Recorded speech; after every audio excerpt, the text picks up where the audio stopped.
Gandalf. Spoiler alert. Season 2 of The Lord of the Rings, The Rings of Power, really got the tale going, answering many of the questions from Season 1.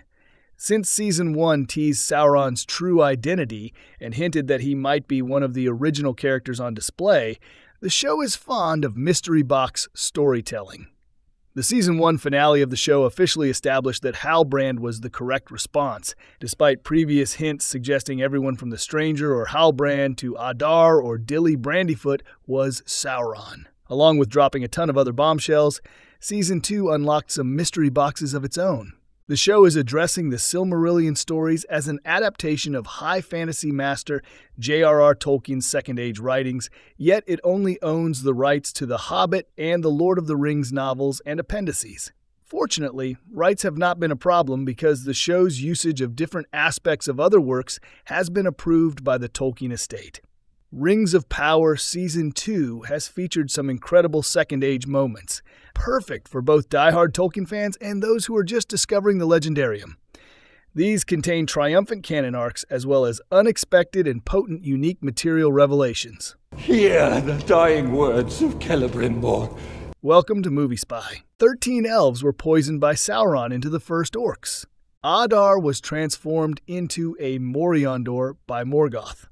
Adar finished the Moriondor story he began in Season 1, Episode 6 of The Rings of Power, in Episode 1. As Adar was held captive by Galadriel in the 6th episode of Season 1, she revealed that he was a Moriondor, one of the original Uruk, an elf who had been turned into an orc by Morgoth during the First Age. This Lord of the Rings orc origin tale was taken from the Silmarillion, however, it omitted details like the precise method that Morgoth employed or the quantity of Moriondor.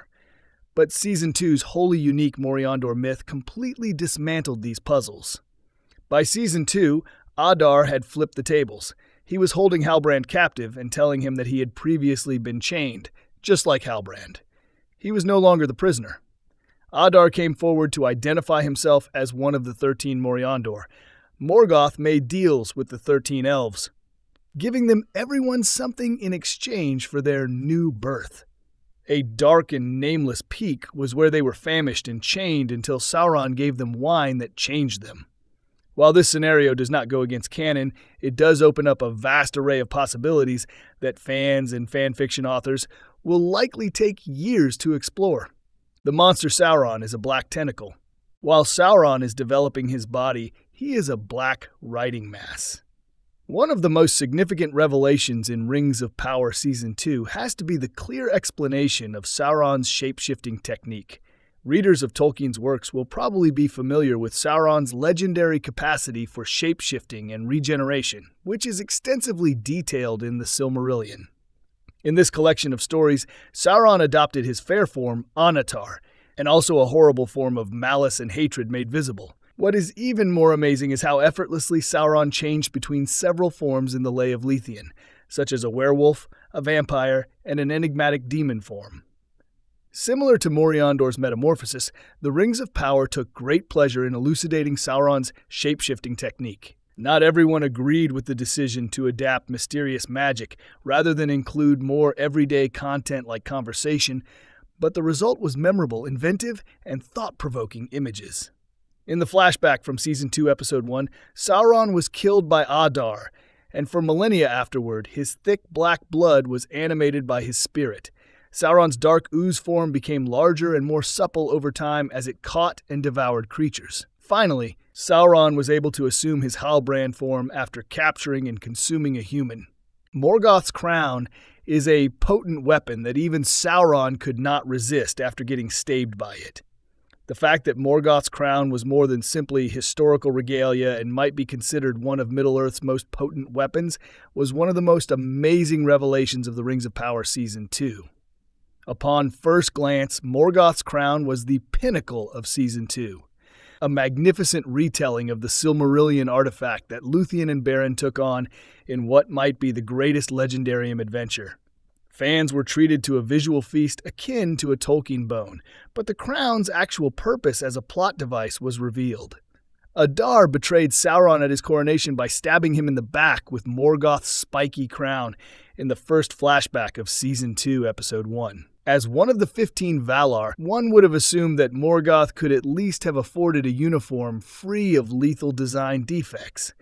However, in a fascinating turn of events conjured up by the showrunners, the crown contained enough Morgul magic to wipe off the body of even Morgoth's deputy. Adar could change back into a powerful elf ring. Nenya had the chance to save Adar. It was a shocking revelation in Season 2 to witness the hideous Adar with all of his disfigurements healed. Adar's appearance, a show-invented hybrid of half-elf and half-orc, served as a metaphor for Morgoth's failure to genuinely produce new life. This was thematically pertinent because Tolkien's main concern in The Lord of the Rings was seeking to prolong life beyond what was naturally possible.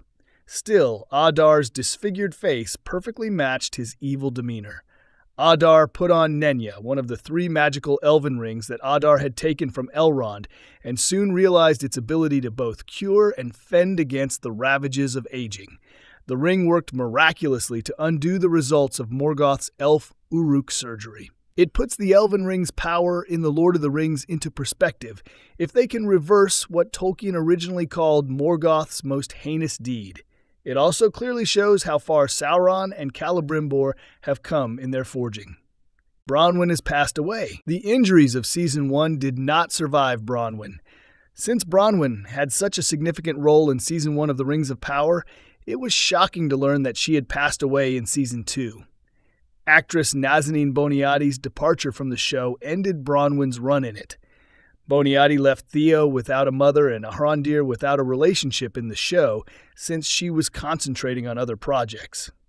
It would have been nice to have had a little more time to say farewell to Bronwyn's significant character. Nevertheless, Season 1 marked the official conclusion of the Southlands arc. The Southlanders' true purpose in the program had already been fulfilled by the beginning of Season 2, as Adar had effectively transformed the Southlands into Mordor around the conclusion of Season 1. Because of this, the show did not suffer as great of a hit from Boniadi's departure as it would have. After all, Adar was a good man. Galadriel and Adar could have been friends. Some of the strongest character development on the show was given to Adar, and his unsettling moral uncertainty eventually disappeared from him. Adar engaged in semi-honorable negotiation in Season 2, Episode 6, displaying possibly even more diplomacy than Galadriel. However, up until the Rings of Power Season 2 conclusion, he remained cruel and cynical. By then, Adar realized his mistake and hypocrisy, and had finally heard what the world was attempting to tell him. He told Galadriel the truth, threw out all the lies, and proposed true equality and cooperation. After completing his story arc, Adar turned around to display a youthful and pure elvish face that had been cured by donning Galadriel's power ring. It was a poetic and significant moment. Adar became the shock hero of Season 2, and a truly heartbreaking character death when he gave up the enticing ring to Galadriel. He also gave up his one shot at a regular existence, and accomplished something no other character had demonstrated they could achieve. Season 3 will be missing Adar. Durin III gave his life in order to bury the Balrog, the ogre, the bane that gave Durin his name. The Balrog was simply one incredibly contentious scene in the Rings of Power's first season, and it was effectively employed in Durin's tale in the second season. Tolkien's figure, Durin III, is described in the Lord of the Rings appendices, and it was interesting to watch him grow alongside his son, Durin IV. Over the course of the season, Sauron gave Durin III one of the dwarves' rings of power, which gradually corrupted him. Compared to men, dwarfs were far more resilient to the rings due to their hardiness. While they never entirely surrendered to Sauron's rule like the ringwraiths, dwarves were warped into greed. Durin's relationship with his kid was already on the verge of collapse when the ring grabbed him. It was a terrible but satisfying climax then, when Durin III uncovered the Balrog and promptly made amends by attacking it to save his son. The act of burying the Balrog also provided an explanation for how it might turn out that it would not be found again until the Third Age. Tom Bombadil lives in Rhûn and trained Gandalf, Sauron's opponent, Tom Bombadil. One of the biggest revelations of the Rings of Power Season 2 was Tom Bombadil, who is without a doubt one of the greatest Tolkien characters of all time. For the first time ever, Tom was not only brought to the big screen, but he also received a contentious, non-canonical plot. In Tolkien's works, Tom was not referenced in Second Age stories.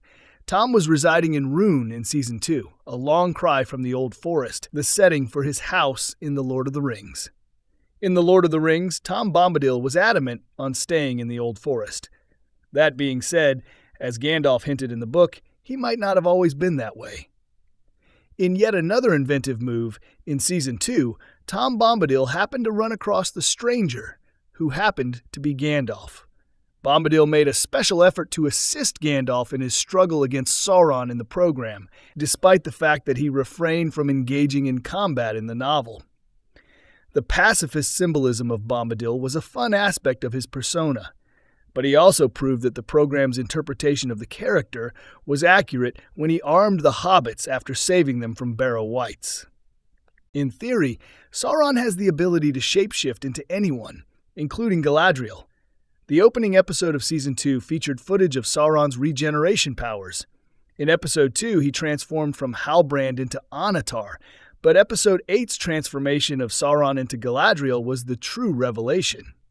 Sauron was correct to point out that Galadriel and he shared certain similarities, which fueled their fascinating romance during Seasons 1 and 2. But he was foolish to suppose that tormenting her with earlier talks would have influenced her to his side, displaying one of his most devastating weaknesses, a certain lack of empathy and knowledge of other hearts. For instance, if Sauron had believed that anybody might oppose and destroy the One Ring, he would have defended the cracks of doom. Nothing in Tolkien's works mentions Sauron's ability to shapeshift into perfect replicas of other humans. But this idea, like the great majority of the program, is unique content, enhanced canon rather than defying it. Sauron's gender-bending, mind-blowing moment was thematically appropriate and amazing. Given their strange mutual infatuation, Sauron's knowledge of every inch of Galadriel's anatomy is something between inspired and unsettling. That Gandalf is the Stranger. At last, the Stranger's identity was discovered. The final episode of Season 2 eventually cracked the biggest puzzle box by revealing that the Stranger was, in fact, Gandalf, as many had long before surmised. The penny definitely dropped when he said Grand Elf, calling him by the store's nickname aloud. He told Tom Bombadil shortly after that he had come to the realization that his name was Gandalf. The smart decision made by the show to hold off on revealing the Stranger's name until the Season 2 finale gave Celebrimbor the attention he earned in the earlier episodes. After this revelation, the Stranger's position in the program shifts from lighthearted amusement to one that has the potential to have a lasting impact on Tolkien's world. The fact that Gandalf appears in the series confirms that Rings of Power is more than just a dark revenge tale or a villain origin story that satisfies modern standards by giving Sauron a strong symmetry. In a fair fight between good and evil, The Lord of the Rings, The Rings of Power, delves into the pasts of well-known characters while introducing us to brand new, endearing ones. Thanks for watching.